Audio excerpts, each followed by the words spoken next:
Hello students, welcome to Haldar academy online platform. আমরা আজ পড়ব ক্লাস 9-এর একটি গদ্যই বলা যায়, একটি চিঠি, যেটা লিখেছেন হচ্ছে স্বামী বিবেকানন্দ। তোমাদেরকে প্রথমেই বলি, স্বামী বিবেকানন্দ প্রথম জীবনে কিন্তু একজন সাধারণ মানুষ ছিলেন, প্রচণ্ড চঞ্চল একজন মানুষ ছিলেন। কিন্তু তারপর শ্রী শ্রী রামকৃষ্ণ পরমহংসদেবের সান্নিধ্য পেয়ে তিনি আধ্যাত্মিক পথে নিজের জীবনকে উৎসর্গ করেন এবং পুরোপুরি আধ্যাত্মিক জগতের সঙ্গে মিশে যান। শুধুমাত্র ভারতবর্ষের মধ্যেই তিনি তার এই ধর্মটা বা তার এই জ্ঞান শুধুমাত্র রাখেননি, তিনি এই ধর্ম বা আমাদের সনাতন ধর্মের যে জ্ঞানটা সেটা বিদেশের দরবারেও কিন্তু নিয়ে যান।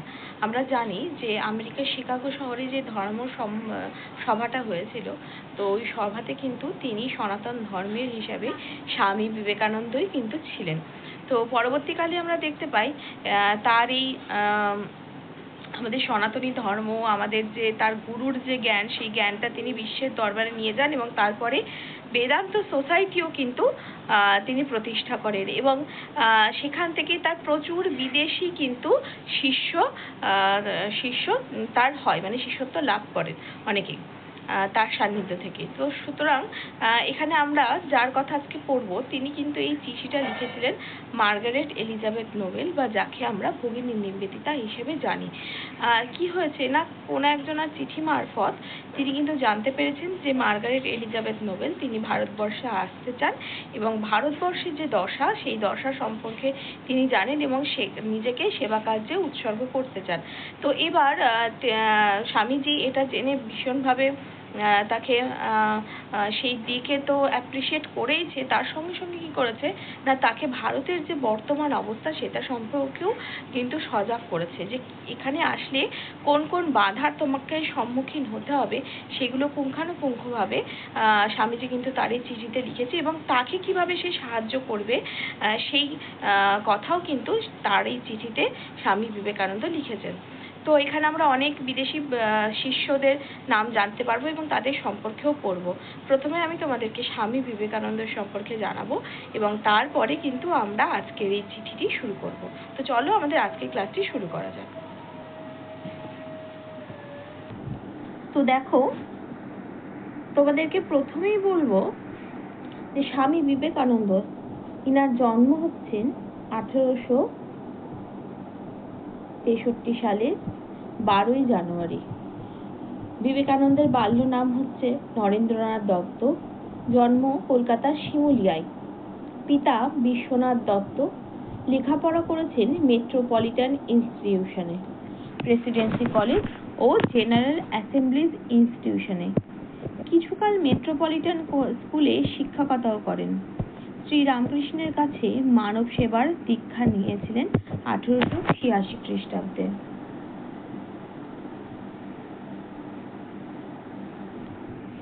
বরানগরের মঠ স্থাপন করে বিবেকানন্দ নাম গ্রহণ করেন। পরিব্রাজক হিসেবে সারা ভারত ভ্রমণ করেছিলেন। 1893 খ্রিস্টাব্দে শিকাগো ধর্মসভায় যোগদান করেন এবং তার জন্যই তিনি কিন্তু আমেরিকা যান এবং সেখানে ধর্মসভাতে যোগদান করেছিলেন এবং 1897 সালে রামকৃষ্ণ মিশন এবং 1899 খ্রিস্টাব্দে বেলুড় মঠ স্থাপন করেন। তিনি বাংলায় উদ্বোধন এবং ইংরেজিতে প্রবুদ্ধ ভারত নামে 2 মাসিক পত্রিকা কিন্তু প্রকাশ করেন। তার রচিত বিখ্যাত গ্রন্থগুলির মধ্যে রয়েছে পরিব্রাজক, ভাববার কথা, বর্তমান ভারত, প্রাচ্য ও পাশ্চাত্য প্রভৃতি। সাহিত্যে বাংলা কথ্য ভাষার অন্যতম প্রচারক হিসেবে স্বামী বিবেকানন্দের অবদান অনস্বীকার্য। আমাদের পাঠ্য যে চিঠিটি আছে সেটি তার পত্রাবলী থেকে নেওয়া হয়েছে।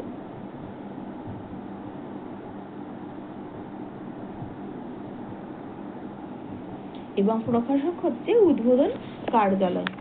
এবার তোমাদেরকে আমি কিছু তথ্য দেব। তোমাদেরকে প্রথমেই বললাম 1893 সালে কিন্তু আমেরিকা যান এবং সেখান থেকে তিনি প্রায় 1897 পর্যন্ত বিশ্বের বিভিন্ন জায়গায় কিন্তু ভ্রমণ করেন এবং নিজের ধর্মের কিন্তু প্রচার করেন। হিন্দু ধর্ম বেদান্ত সম্পর্কে বক্তব্য রাখেন। তার সঙ্গে মিস নোবেল বা ভগিনী নিবেদিতার প্রথম যে সাক্ষাৎ হয় সেটা হয় 1895 সালে নভেম্বর মাসে।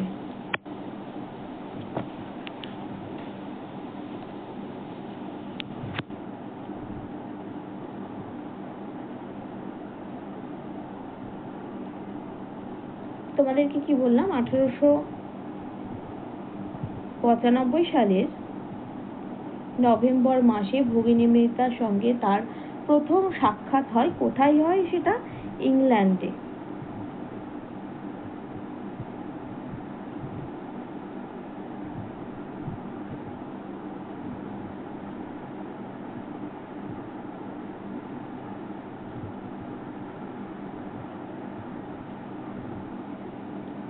এরপরে সেখানে তিনি বেদান্ত সোসাইটি প্রতিষ্ঠা করেন এবং এরপরে তিনি জাপানের পথ ধরে শ্রীলঙ্কা হয়ে কিন্তু ভারতে আসেন। এবার তোমাদেরকে বলি ভগিনী নিবেদিতা সম্পর্কে। মার্গারেট এলিজাবেথ নোবেল, যার জন্ম হয় 1867 সালে,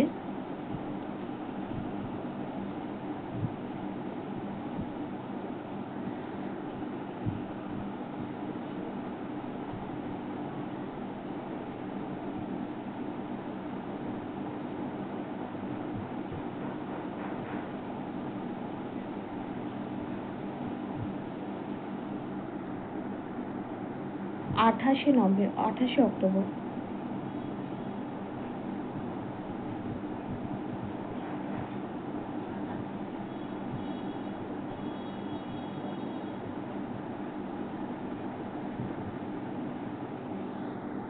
তিনি হচ্ছেন আয়ারল্যান্ড নিবাসী।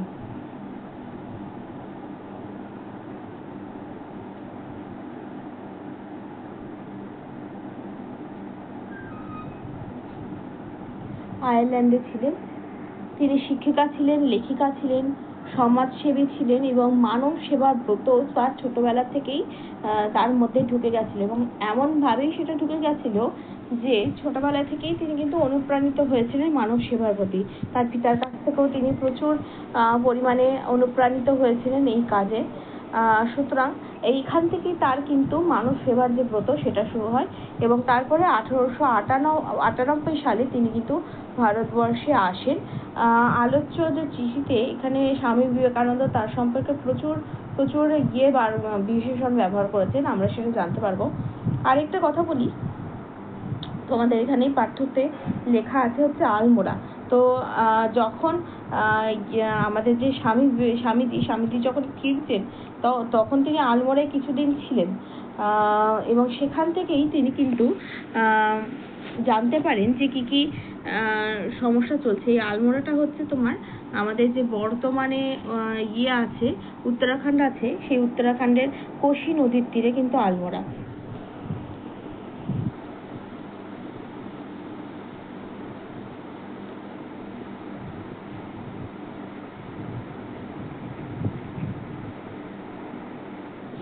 ঠিক আছে, এবার আমি শুরু করছি। কল্যাণিয়া মিস নোবেল, স্টাডির একখানি চিঠি কাল পেয়েছি। এখানে স্টাডি বলতে তারই একজন কিন্তু শিষ্য, স্বামী বিবেকানন্দের শিষ্য। তার সম্পর্কে তোমাদেরকে একটু বলে রাখি, তার পুরো নাম হচ্ছে মিস E.T. স্টাডি।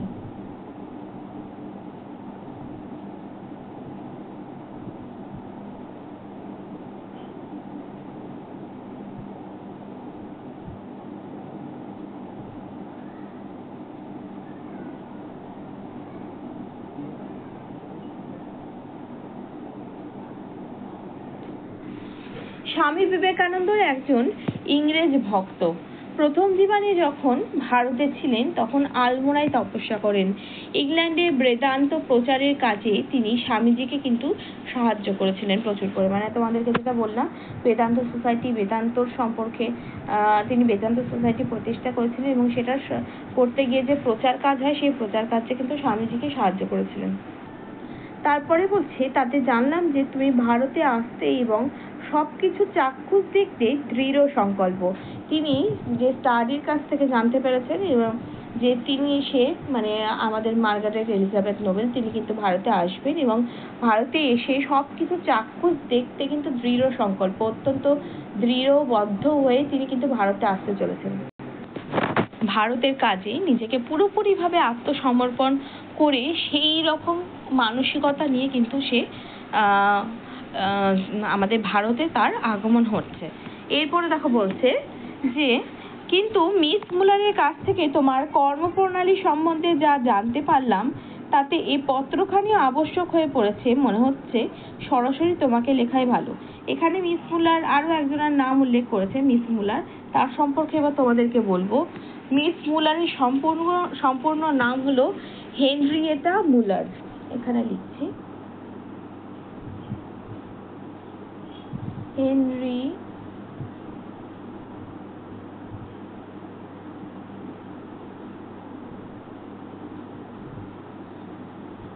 মুলার।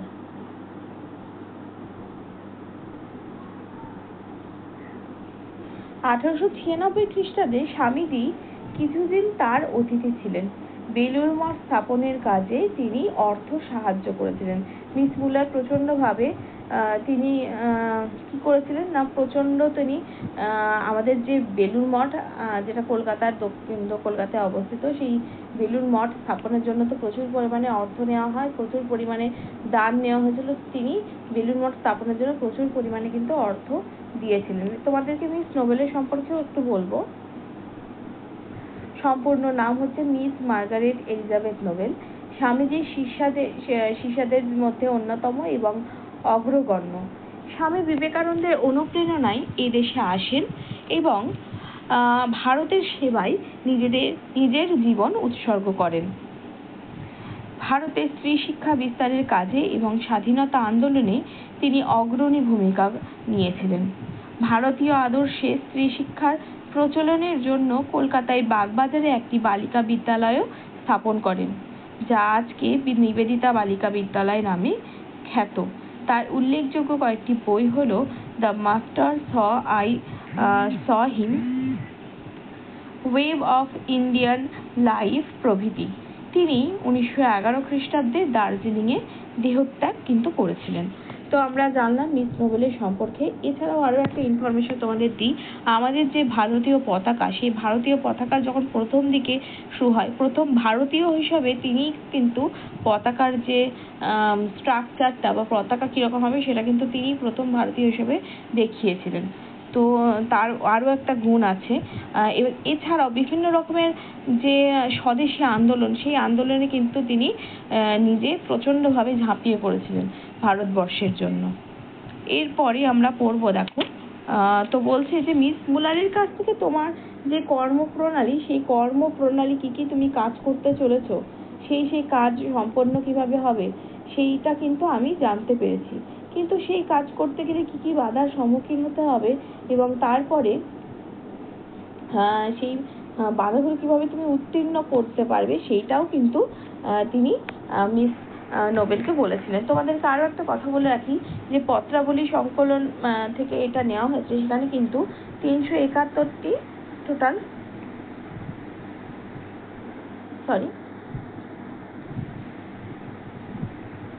71 সংখ্যক পত্র, মানে পত্রাবলী সংকলনের এটা হচ্ছে 371 সংখ্যক কিন্তু পত্র হচ্ছে এই চিঠি। তারপরে বলছে তোমাকে খোলাখুলি বলছি, এখন আমার দৃঢ় বিশ্বাস হচ্ছে যে ভারতের কাজে তোমাকে এক বিরাট ভবিষ্যৎ রয়েছে। বলছে তোমাকে স্পষ্টভাবেই এবার বলি, আমার তোমাকে দেখে প্রথমেই যা মনে হয়েছিল সেটা আমি সেদিন হয়তো বলতে পারি, কিন্তু আজ বলছি, তোমাকে স্পষ্টভাবেই বলছি যে ভারত যে পরিস্থিতিতে এখন রয়েছে সেই পরিস্থিতি থেকে উদ্ধার করার কাজে তোমার একটা বিশাল পরিমাণে কিন্তু ভূমিকা রয়েছে এবং ভবিষ্যৎও রয়েছে। স্বামীজি নিজে কিন্তু এটা অনুভব করেছিলেন এবং তার জন্যই কিন্তু তাকে এই আশ্বাসও দিয়েছিলেন এবং তার মধ্যে একটা আত্মবিশ্বাস ছিল নিবেদিতাকে দেখে। তিনি তার যে একটা প্রত্যেকটা মানুষের মধ্যেই তো একটা কিছু মানে একটা ভাইব্রেশন থাকে, একটা তার যে লক্ষ্য থাকে, তার যে কথাবার্তা আচার আচরণের মধ্যে দিয়ে সেটা কিন্তু বারবার প্রস্ফুটিত হচ্ছিল। তো স্বামীজি তাই বলছে যে তোমার যে আদর্শ, তোমার যে নীতি, তোমার যে দৃঢ় সংকল্প, সেটা দেখে আমার বারবারই মনে হচ্ছে যে ভারতের কাজে, ভারত এখন যে দুর্দশায় রয়েছে সেখান থেকে ভারতকে তুলতে এবং ভারতের মানুষকে সাহায্য করার কাজে, সেবার কাজে তোমার একটা বিশাল কিন্তু ভবিষ্যৎ রয়েছে। তারপরে বলছে ভারতের জন্য, বিশেষত ভারতের নারী সমাজের জন্য পুরুষের চেয়ে নারীর একজন প্রকৃত সিংহের প্রয়োজন। এখানে দেখো তাকে, এখানটায় বলছে তাকে যে ভারতের কাজে এক বিরাট ভবিষ্যৎ তো রয়েছে, তার সঙ্গে সঙ্গে ভারতের জন্য, বিশেষত ভারতীয় নারী সমাজের জন্য তিনি বারবার করে উল্লেখ করছেন নারী সমাজকে, কারণ সেই সময় নারী সমাজ প্রচণ্ডভাবে পিছিয়ে ছিল। মা বোনেদের, সমস্ত মহিলাদেরই কিন্তু ঘরের বাইরে, পড়াশোনা তো দূরের করা, তাদেরকে কিন্তু সংসারের কাজের মধ্যেই আবদ্ধ রাখতে হয়। সংসারের ওই বেড়া জালে কিন্তু তারা নিজেদেরকে পুরো দিয়ে দেয়। কিন্তু সেই নারী সমাজের যে অগ্রগতি তিনি চেয়েছিলেন, স্বামীজি বারবার করে চাইতেন, বেদের সময়ে যে সমস্ত নারীরা শিক্ষা দীক্ষায় পারদর্শী হয়েছিলেন, সমস্ত জ্ঞান চর্চার ক্ষেত্রে আধ্যাত্মিক জীবন সম্পর্কে সজাগ হয়েছিলেন, জানতে পেরেছিলেন, ঠিক সেরকমই একটা নারী সমাজ কিন্তু স্বামী বিবেকানন্দ চেয়েছিলেন। তাই তিনি বারবার করে চাইছেন সেই কাজটা যেন ভগিনী নিবেদিতার হাত ধরে কিন্তু হোক। তার জন্যই বলছেন যে ভারতীয় নারী সমাজের জন্য তার একটা বিশেষভাবে ভূমিকা রয়েছে। নারী সমাজের অগ্রগতি, নারী সমাজকে আরো উন্নত করার জন্য, তাদের শিক্ষার জন্য, তাদের অগ্রগতির জন্য, তাদের নিজেদের চিন্তা ভাবনা বিকাশ করার জন্য তোমার একটা কিন্তু বিশাল পরিমাণে ভূমিকা রয়েছে, এবং সেখানে কিন্তু পুরুষের চেয়েও একজন প্রকৃত পরিমাণের সিংহীর প্রয়োজন। কারণ একজন নারী জানে নারীর সমস্যাটা কোথায় এবং সেখান থেকে কিভাবে সেই বাধা থেকে তাকে বেরিয়ে আসতে হবে, যেটা একটা পুরুষ সহজেই ফিল করতে পারবে না। একটা নারী কিন্তু সেই তাদের যে সমস্যাটা, সেই সমস্যা সম্পর্কে জেনে কিন্তু সেখান থেকে তাকে বেরোতে কিন্তু সাহায্য করবে। অনেক ক্ষেত্রে পুরুষরাও, যেমন আমরা দেখেছি ঈশ্বরচন্দ্র বিদ্যাসাগর, রাজা রামমোহন রায়, তারা কিন্তু প্রচুর পরিমাণে নারী শিক্ষা, নারীদের অগ্রগতি, নারীদের যাতে আরো সমাজে নারীদের অবস্থানটা যাতে আরো শক্তপোক্ত হয়, তার জন্য নিরলস পরিশ্রম করেছে। কিন্তু সেই পরিশ্রম করতে গিয়েও কিন্তু তাদের গায়ে কাদা ছিটে এসেছে প্রচুর পরিমাণে, এবং একটা পুরুষ হয়ে নারীর পাশে থাকা, এটা লোকে ভালো চোখে একদমই দেখেনি, কুদৃষ্টিতে পড়েছে। তার জন্য বলছে বারবার করে যে তোমার মতো একজন সিংহীর প্রয়োজন। একজন সিংহী যেমন সবকিছু সুষমভাবে কাজ করে সম্পন্ন করতে পারে, ঠিক তুমিও কিন্তু সেই রকম ভাবেই করতে পারবে। তাকে কিন্তু সিংহী বলে সেই জন্যই স্বামীজি তাকে সম্বোধন করছেন। তারপরে দেখো বলছে তোমার শিক্ষা, ঐকান্তিকতা, পবিত্রতা, অসীম ভালোবাসা, দৃঢ়তা, সর্বোপরি তোমার ধমনীতে প্রবাহিত কেল্টিক রক্তের জন্য তুমি ঠিক সেই রূপ নারী যাকে আজ প্রয়োজন। দেখো স্বামীজি কিন্তু এই যে আমাদের যে সমাজের সেই অবক্ষয়ের যুগে একজন নারীর হাত ধরে যে বাকি নারীরা এগিয়ে আসবে, সেই নারী হিসাবে কিন্তু নিবেদিতাকে সামনে রাখছে।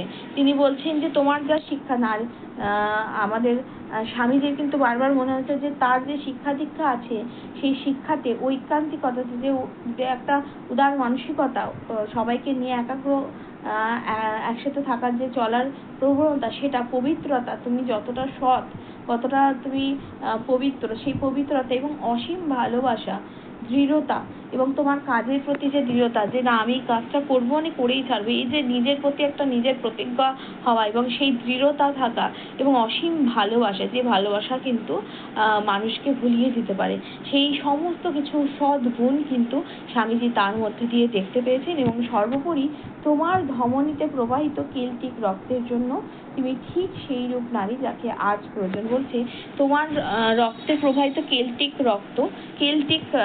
রক্ত বলতে এখানে বোঝানো হয়েছে ইন্দো ইউরোপীয় ভাষাগোষ্ঠীর এক ভাষা হচ্ছে কেল্টিক, যেটা আয়ারল্যান্ডবাসীরা এই ভাষায় কিন্তু কথা বলেন। এই যে ইন্দো ইউরোপীয় ভাষা থেকে কিন্তু সংস্কৃত, জার্মান, গ্রিক, লাতিন প্রভৃতি এই 7টি ভাষার জন্ম হয়েছে। সুতরাং এই যে আয়ারল্যান্ডবাসীরা যে ভাষায় কথা বলেন সেই সমস্ত ভাষাভাষীর লোকেদেরই কিন্তু কেল্টিক বলা হয়েছে। এবার আমি তোমাদের সঙ্গে কিছু প্রশ্ন উত্তর আলোচনা করব। তোমাদের যেটা বললাম এখান থেকে প্রশ্ন আসবে 1 নম্বরে, 2 নম্বরে, 3 নম্বর, 5 নম্বর। তোমরা জানো চিঠি কোন পত্র সংকলনের কত সংখ্যক পত্র থেকে নেওয়া হয়েছে? এই প্রশ্নটা খুব ইম্পর্টেন্ট আসে। তোমরা বলবে পত্রাবলী 371 নম্বর সংখ্যক পত্র থেকে কিন্তু নেওয়া হয়েছে। কাল তার উত্তর দিয়েছি, কাল কিসের উত্তর দেওয়া হয়েছে? মিস স্টাডির যে চিঠি সেই চিঠির। এবং সর্বোপরি মিস নোবেলের ধমনীতে কিসের রক্ত প্রবাহিত হয়েছে? খুবই ইম্পর্টেন্ট, কেল্টিক রক্ত প্রবাহিত হয়েছে। মিস নোবেলের সম্পূর্ণ নাম কি? Miss Margaret Elizabeth Noble. Margaret নোবেলের ভারতবর্ষে কি নামে তিনি পরিচিত? তখন তোমাদেরকে বলতে হবে ভগিনী নিবেদিতা। স্বামীজি চিঠিটি মিস নোবেলকে কোথায় থেকে লিখেছিলেন? তোমাদেরকে তখন কিন্তু লিখতে হবে, যে তোমাদেরকে পড়ালাম, আলমোড়া থেকে। এই সমস্ত ছোট ছোট কোশ্চেন তোমাদের কিন্তু আসে এবং ভীষণ ইম্পর্টেন্ট। এবং তোমাদেরকে যেটা বললাম মিস এই যে নোবেল, তোমরা দেখবে পাঠ্যপুস্তকের পেছনে এইগুলো সব ডিটেলস দেওয়া আছে। Miss Nobel, Miss Muller, miss study, এদের সম্পর্কে কিন্তু পেছনে দেওয়া থাকবে এবং সেখান থেকেও প্রশ্ন আসে। ইংল্যান্ডে বেদান্ত প্রচারের কাজে স্বামী বিবেকানন্দকে কে সাহায্য করেছিলেন? তোমাদেরকে বলতে হবে তখন মিস্টার E.T. স্টাডি, তিনি কিন্তু এই কাজে সাহায্য করেছিলেন। এবং এইখানে এই চিঠিতে বেশ কিছু চরিত্রের উল্লেখ আমরা পাবো।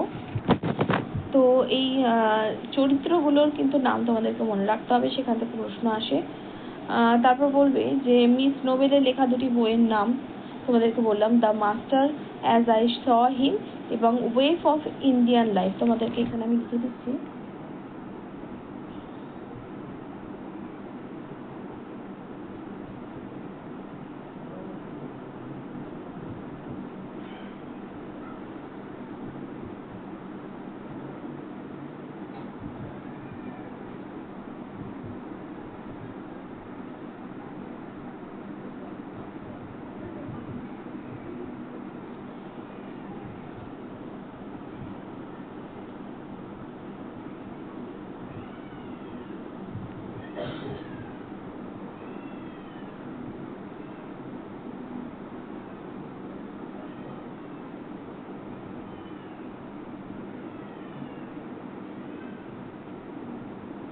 এই দুটো বই কিন্তু তিনি রচনা করেছিলেন।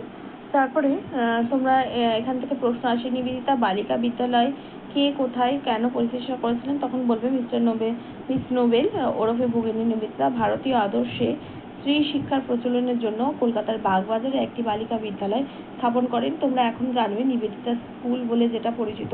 এবং আমাদের বর্তমানে যে মাধ্যমিকটা তোমরা মাধ্যমিকের রেজাল্ট দেখেছো, সেই রেজাল্টে কিন্তু সেখান থেকে স্ট্যান্ড করেছে একজন মেয়ে, ভীষণ ভীষণ ভালো। এবং স্কুলের যে পুরোপুরি সংস্কার আদর্শ পুরো অন্য রকমের। তোমরা যদি খেয়াল করো তাহলে বুঝতে পারো এখন ওখানে আমাদের ইন্ডিয়ান যে কালচার, ভারতীয় সংস্কৃতির ওপর পুরোপুরিভাবে প্রতিষ্ঠিত এবং কোনো অধ্যত্তকতা নেই। সেখানকার মেয়েরা ভীষণ শান্ত, নম্র, তোমরা একটু খেয়াল করলে দেখতে পাবে। এবং তারা অত্যন্ত মনোযোগী, এখনকার প্রজন্মের মতো নয়, একদমই আলাদা। তো তিনি এই বিদ্যালয়টি স্থাপন করেছিলেন। এছাড়াও তোমাদের এখান থেকে প্রশ্ন আসে যে তার বর্তমান সংকল্প এই যে, তো এখান থেকে প্রশ্ন আসে যে কোন সংকল্পের কথা বলা হয়েছে? তো তোমরা তখন বলবে এখানে মিস মুলারের কলকাতা তার নিজের এবং ইউরোপ থেকে আসা বন্ধুদের জন্য। আচ্ছা, তোমাদের এটা পরে বলছি। এখান থেকে যেটা হয়েছে তোমাদের এই লাইন বা লাইন কিন্তু তুলে দেয় এবং সবকিছু চাক্ষুষ দেখতে দৃঢ় সংকল্প। তো এটা এখান থেকেও প্রশ্ন আসে। আশা করছি আজকে যেটুকুনি পড়ালাম তোমাদের সেইটুকুনি কোনো অসুবিধা নেই। এর পরের অংশটুকুনি থেকে আমরা পরের ক্লাসে পড়বো। এখান থেকে বিভিন্ন রকমের ছোট বড় প্রশ্ন আসে। আশা করছি তোমাদের প্রশ্নগুলো আমি নিরসন করতে পারবো। তো আজকের ক্লাসটি আমি এখানেই শেষ করছি।